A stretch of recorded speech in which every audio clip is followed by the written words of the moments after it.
চাদর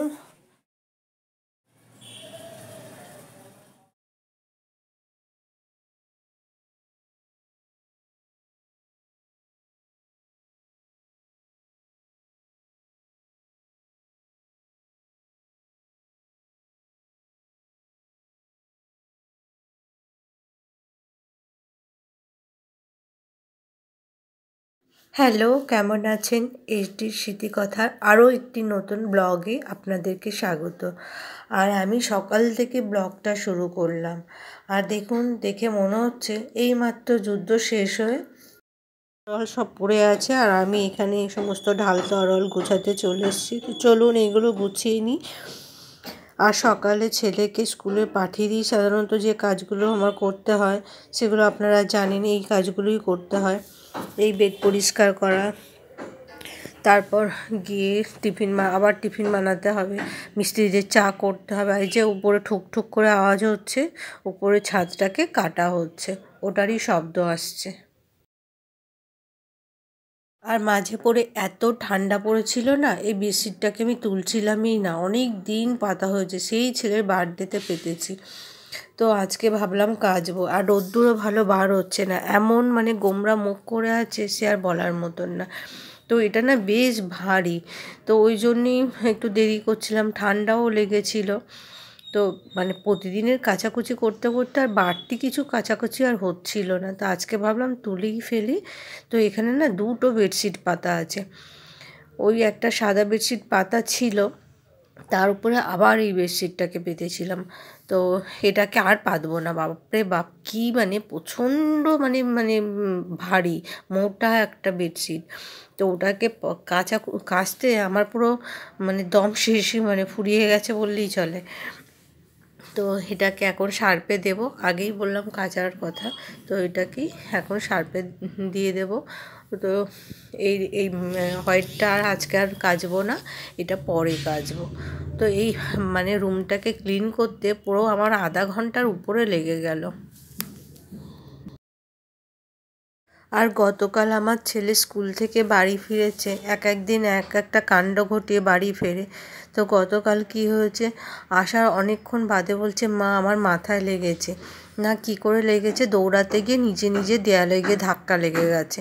আর সেটা এমন ধাক্কা লেগে এমন ফুলেছে, সেটা আর বলার মতো না। আমি ভাবছিলাম খুব সামান্য হয়তো লেগেছে, ও নর্মালভাবেই বলছিল।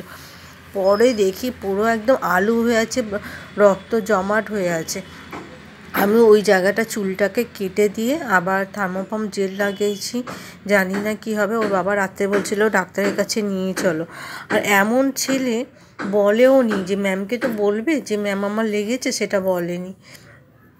তো ম্যামকে বললে হয়তো ম্যাম ওষুধ লাগিয়ে দিতেন, কারণ এর আগেও একবার আঙুল কেটে ফেলেছিল, সে তখন ম্যামকে বলেছিল বলতে তখন খুব রক্ত বার হচ্ছিলো বলে ম্যাম ওষুধ লাগিয়ে দিয়েছিলেন।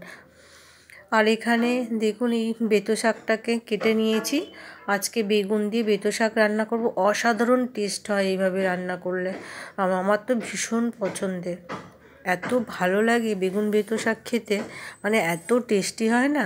আর আমি একটু পেঁয়াজ কলিও দিয়েছি। তো ওইটাকে আমি বেগুন ভাজছি, সকালে একটু পান্তা ভাত, তো সুদীপ খাবে বলেছে, সেই জন্য বেগুন ভাজা করছি। বেগুন ভাজাটা মোটামুটি আমার হয়ে গেছে, বেগুন ভাজা বসিয়ে দিয়ে আবার আমাকে যেতে হবে ডিটারজেন্টে ওই বেডশিটটাকে ডুবিয়ে দিতে। তো ওটাকে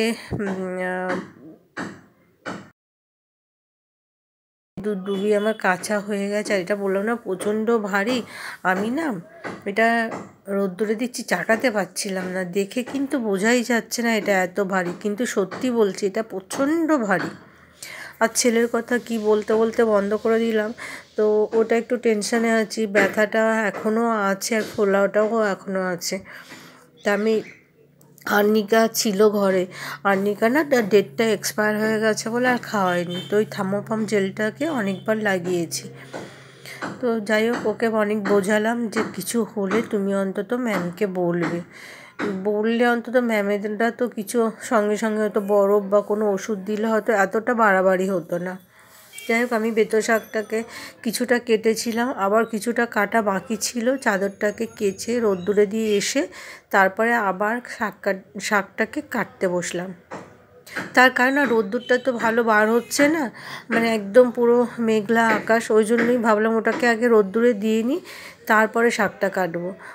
কারণ সকাল সকাল রোদ্দুরে দিলে চাদরটা শুকনোও হয়ে যাবে, কারণ সেভাবে তো রোদ বার হচ্ছে না। শীতের রোদ্দুরটা সকালের দিকে যতটা মানে তেজ থাকে, বেলার দিকে ততটা থাকে না।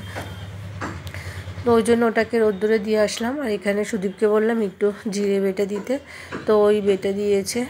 কারণ জানেন তো আমার হাতের একটু সমস্যা আছে, তো অসুবিধাই হয়। আর দেখুন এখানে প্রথমে একটু কালো জিরে হলে ভালো হতো, কালো জিরে দিয়েই সাধারণত বেতো শাক আমি রান্না করি। তো কালো জিরে নেই, যার জন্য আমি পেঁয়াজ কলি দিলাম প্রথমে তেলের মধ্যে, তারপরে বেগুন, নুন, হলুদ এটা অল্প দিয়ে একটু নাড়াচাড়া করে তারপরে আবার বেতো শাকটাকে দিয়ে দিলাম। আর বেতো শাক জানেন তো কৃমি নাশক শাক, বেতো শাকে যাদের কৃমির সমস্যা আছে তাদের জন্য কিন্তু খুবই ভালো। তো একবার ট্রাই করবেন। আর এটাকে পুরো আমার রান্না কমপ্লিট হয়ে গেছে, পুরো এরকম কাদা কাদা করে রান্না করি, এইভাবেই আমি রান্না করি, শুকনো না, ঝুড়ো ঝুড়ো না, একদম পুরো একটু মনে হবে সেই গোলা কাদার তালের মতন।